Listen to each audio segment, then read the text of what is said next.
Welcome back to the special coronavirus edition of Israel Business Weekly. I'm Michelle McQuarrie. With so many schools in America and around the world closed due to the coronavirus, online learning has now become the new normal and a vital component of the educational process. Our Mike Wagenheim caught up with OpenDor Media to find out how it's rapidly expanding resources during this very uncertain time. I would say we have a network of schools, Jewish schools of all different political affiliations, religious denominations, all different types of youth groups coming to us, all different synagogues coming to us, and throughout the world. We're a global company, and our goal is to make Jewish and Israel content accessible to anyone and everyone through film, through video, and through media, all types of media. And right now we have all these different types of organizations coming to us, and we're excited to be able to be here for the Jewish world in this time of need. Like you said, obviously there's nothing at all that we'd want to do to be opportunistic at all. It's an ugly thing to do. It's an ugly word, but we do want to be here to be a service, to be more than just a product for the Jewish world. Tell me about some of the programs and the products that you're putting out there at this time, like you said, of really urgent need for the Jewish community to continue their learning experiences. Yeah, well, I'll tell you right now, we started this thing called Game Changers.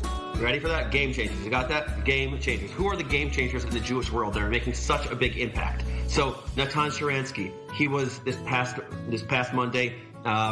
Today we just had an interview with Sarah Hurwitz. Monday of next week we have with Yossi Klein Alevi. Wednesday we have the hilarious comedian Elon Gold, and the following Monday we have Barry Weiss. So that's one exciting program. That's a global program. We have all these explainer videos. We have really incredible topics on the story of the Mossad, or Jewish pirates, or what's the story behind the Hamantashen on Purim.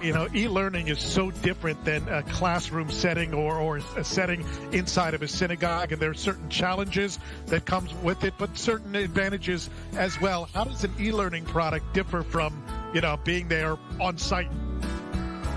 Yeah, that's such a good question. I recently just did a workshop with the local synagogue in which I explained to them that there are so many differences.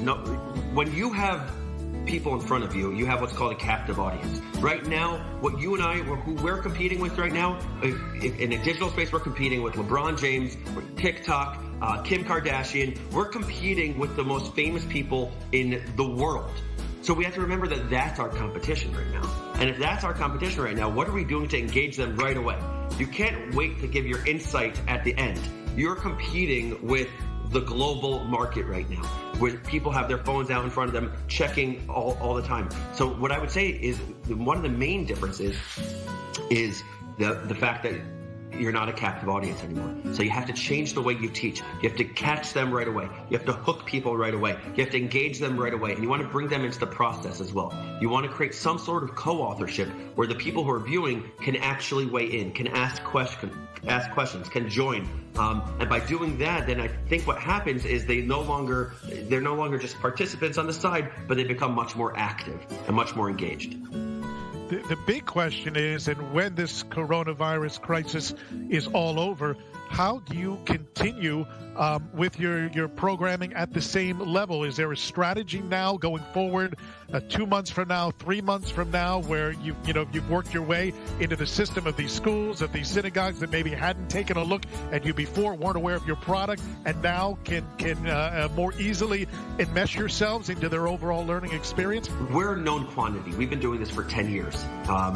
Maybe even more than that. And we've been the leaders in Israel and Jewish content, online videos, films, all different types of media for years. And my actual anticipation is that people are going to see that distance learning is not supposed to come at the expense of in-person learning, and they could both be leveraged to enhance the other.